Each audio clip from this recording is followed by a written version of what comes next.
get really hoarse. My mouth gets really dry.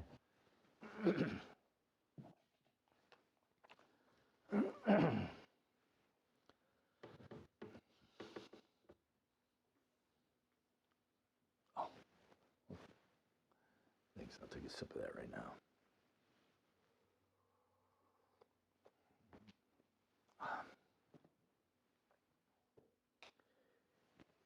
A guide was showing a group of hikers along a particular mountainous path. They were sightseers. And he stopped them all and he pointed at the distance. He said, now you see that peak out there? See how majestic it is? It's higher than all the others. And they said, yeah, yeah. He said, right now there's probably 4 or 5 groups of teams that are hiking to the top of that. And someone said, well, how long does it take, to hike to the top of that? He says, it kind of depends on your skill level. He said, but probably anywhere from 5 to 8 hours to get to the summit. Then another person said, well, how long does it take to get down? He says, well, again, it depends upon your skill level, but probably between 4 hours and or 30 seconds.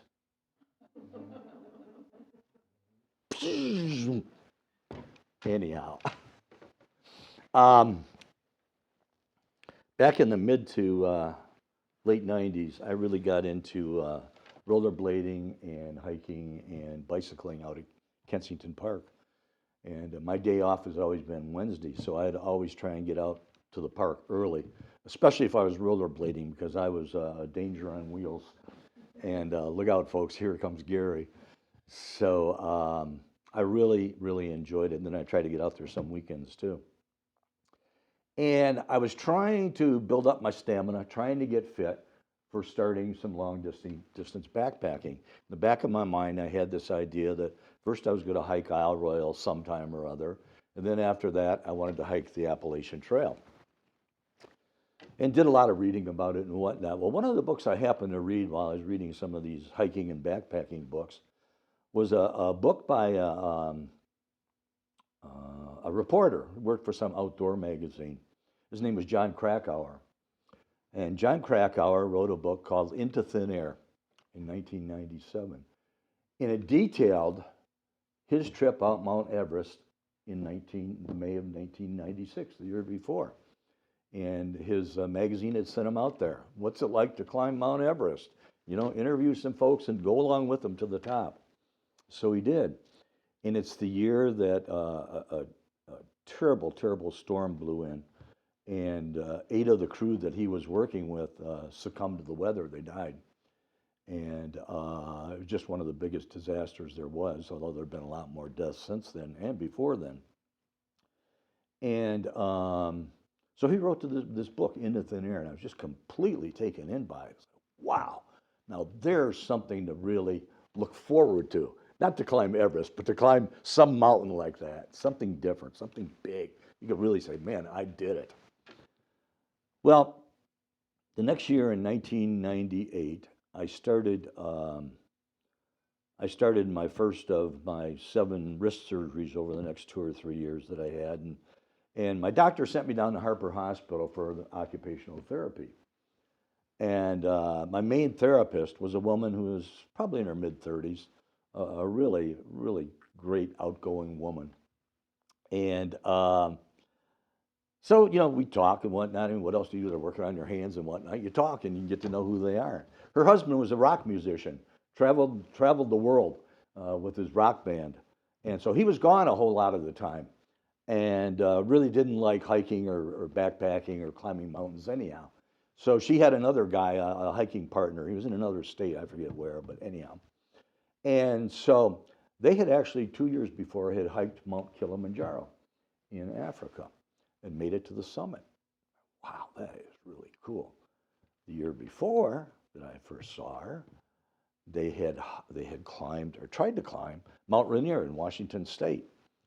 And unfortunately, she said they only got about halfway up and severe weather blew in and they were stranded for a while and they finally had to descend the mountain and call it a wrap. And she said, but we're going to try again next year. And I said, wow, that is really neat. She said, Gary, She said, you're trying to, develop some stamina, you're rollerblading, you're hiking, you're bicycling and whatnot. What do you think about joining us next spring? And we'll hike Rainier together. And she got me all excited. I'm like, oh my God, there it is. There's my opportunity right there. It just fell into my lap. Here I'm thinking about it and it fell into my lap. Here's the woman who's done Kilimanjaro, and she and her hiking partner are considering taking me to Rainier. So I thought about it for a number of weeks, and she said, listen, I said, I don't have any gear. And she said, don't worry about it. You can rent anything and everything at the base of the mountain. There's suppliers down there. And she said, the only thing is, and I'm going to tell you honestly, she said, once you rent this stuff, they show you how to work it. And then they test you. And if you don't have the stamina, they don't think you've got the energy to do it, they won't write you a permit. You can't hike the mountain. And she said, when we were out there last year, she said, we actually saw 3 or 4 people who had flown out there to do the hike, and they were rejected. They wouldn't let them, you're out the money. Well, oh man. That's flying out there and whatnot, running equipment. I can't afford to be out the money. So she kind of scared me out of it. And I said, you know what? I just don't think I have the stamina, which I didn't. I didn't think I had the stamina to do it. She was quite a few years younger than I was. So I didn't. But I always thought about what it would be like to climb to the top of a mountain. Not a hill, but a mountain. Well, mountains have a special aura to them, don't they? They kind of draw us in. There's something about them, the majesty of them, just look at that peak up there. It reaches up into the heavens. Well, it's that same way in religious traditions that developed over the centuries. Mountains are really important in their history, in their tradition, in their mythology, if you will. Think about, if you will, Mount Sinai. Moses spent 40 days on Mount Sinai. He left his crew that had escaped Egypt and climbed Mount Sinai so that he could confront, well, he didn't know he was going to confront the Lord, but he ended up confronting the Lord. And what does the Lord do? He says, hey, there's some stone tablets, and here's the 10 commandments that I want you to follow. Of course, most of them are a moral code that are sacred to Muslims, they're sacred to Jews, they're sacred to Christians. They're sacred to people who claim to be one of those, but they really don't practice. But there's a special one, and it was the beginning of monotheism. Thou shalt worship no other God but me. Forget all the rest of these gods. I'm the one. Jesus, where did he preach? Probably his most famous sermon. Yeah, on the mountain. The Sermon on the Mount in Matthew. And what did he do? He says, if you really truly want to be one of my followers, here's how you behave. Here's how you treat your fellow man. That's the way the Pharisees say you do it. But here's what you do. On a mountain. The Buddha, where did he give some of his most famous scriptures, both historical scriptures that he presented and the ahistorical ones later on, like in the Lotus Sutra, from Vulture Peak. We call it a mountain, but it really is kind of like a high hill. There's an old town that used to be there, and it's now named something else, and I forget what, but it's Rajagaha. And Rajagaha is surrounded by 7 peaks or 7 hills, high hills around there, Vulture Peak being one of them. And the head of, Rajagaha was the capital city of the area of Magadha.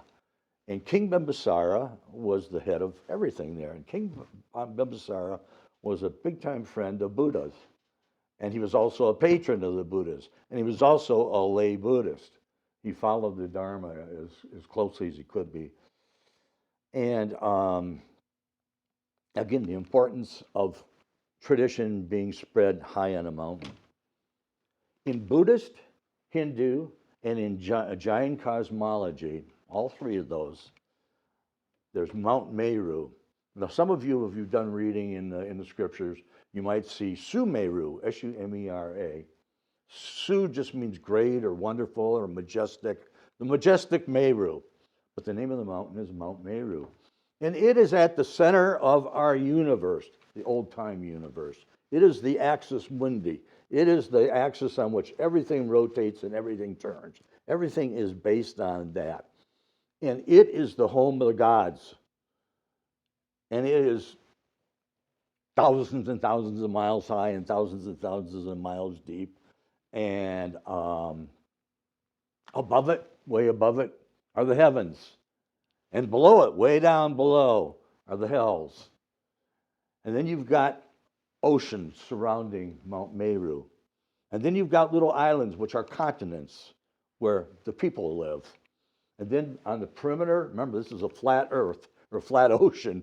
And then the very perimeter are mountains made of iron that keep everything held in there. And that was the cosmology for Hindus, Jains, and Buddhists.